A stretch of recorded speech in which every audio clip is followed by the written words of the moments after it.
राधे राधे। जय श्री कृष्ण। कार्तिक महात्म का 31वां अध्याय। पूर्व काल की बात है। अवंतीपुरी में धनेश्वर नाम एक ब्राह्मण रहता था। वह ब्राह्मणोचित कर्म से भ्रष्ट, पाप परायण और खोटी बुद्धि वाला था। रस, कम्मल, चमड़ा आदि बेचकर तथा झूठ बोलकर जीविका चलाता था। उसका मन चोरी, वेश्यागमन, मदिरा पान और जुए आदि में सदा आसक्त रहता था। एक बार वह खरीद बिक्री के काम से देश देशांतर में भ्रमण करता हुआ माहिष्मतीपुरी में जा पहुंचा, जिसकी चार दीवारी से सटकर बहने वाली पाप नाशनी नर्मदा सदा सुशोभित होती रहती है। वहाँ कार्तिक का व्रत करने वाले बहुत से मनुष्य अनेक गांवों से स्नान करने के लिए आए थे। धनेश्वर ने उन सबको देखा। कितने ही ब्राह्मण स्नान करके यज्ञ तथा देव पूजन में लगे थे। कुछ लोग पुराणों का पाठ करते और कुछ लोग सुनते थे। कितने ही भगत नाच गा रहे थे। दान और वाद्य के द्वारा भगवान विष्णु की स्तुति में संलग्न थे। धनेश्वर प्रतिदिन घूम घूम कर वैष्णवों के दर्शन करता था, स्पर्श तथा उनके वार्तालाप करता था। इससे उसे श्री विष्णु के नाम सुनने का शुभ अवसर प्राप्त हुआ।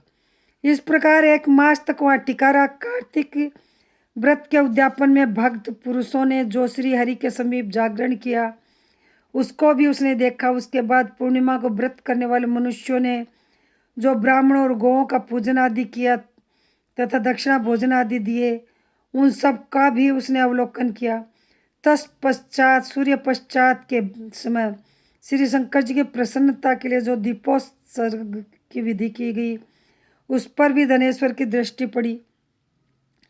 धनेश्वर नर्मदा के तट पर नृत्य आदि देखता हुआ घूम रहा था। कितने में ये काले सांप ने आके उसे काट लिया। वह व्याकुल होकर पृथ्वी पर गिर पड़ा।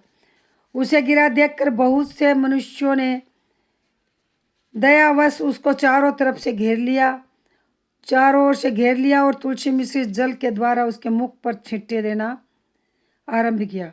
देह त्याग के पश्चात धनेश्वर को यमराज के दूतों ने बांधा और क्रोध पूर्वक कोड़ों से पीटते हुए उसे संयमनीपुरी को ले गए। चित्रगुप्त ने धनेश्वर को देखकर उसे बहुत फटकारा। उसने बचपन से लेकर मृत्यु पर्यंत जितने दुष्कर्म किए थे, वे सब उन्होंने यमराज को बताए।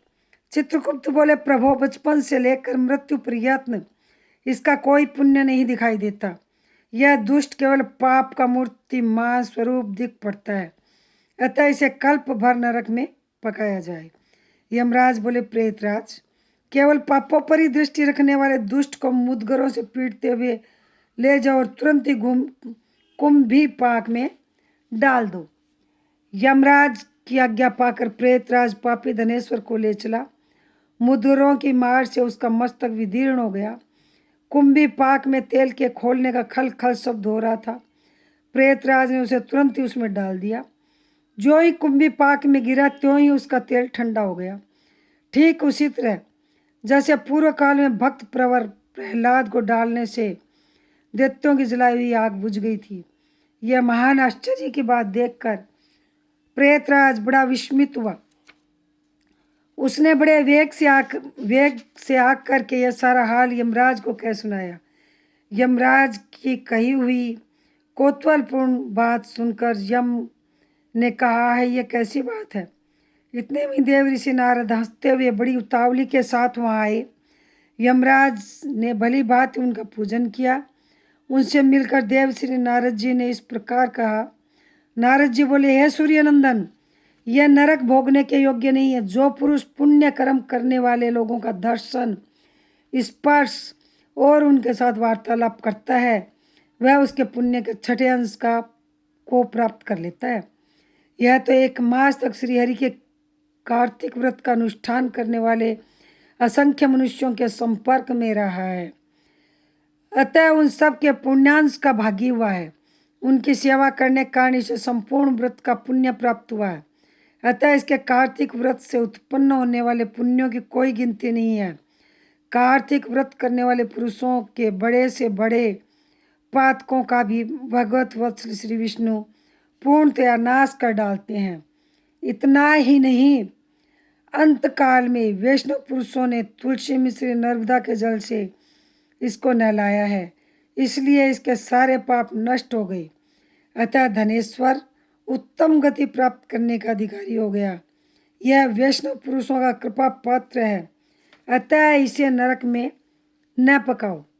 इसको अनिच्छा से पुण्य प्राप्त हुआ, इसलिए यह यक्ष योनि में रहे और संपूर्ण नरकों के दर्शन मात्र से अपने पापों का भोग भोगे। यह कार्तिक महात्म का 31वां अध्याय था जो आपने सुना। यदि मेरा ये वीडियो आपको अच्छा लगा हो तो मेरे चैनल को सब्सक्राइब करें, लाइक करें, शेयर करें, बेल आइकन ज़रूर प्रेस करें, जिससे मेरा अगला वीडियो कार्तिक महात्म के 32वां अध्याय आपके पास सबसे पहले पहुँचे। जय श्री कृष्ण, जय श्री श्याम, राधे राधे।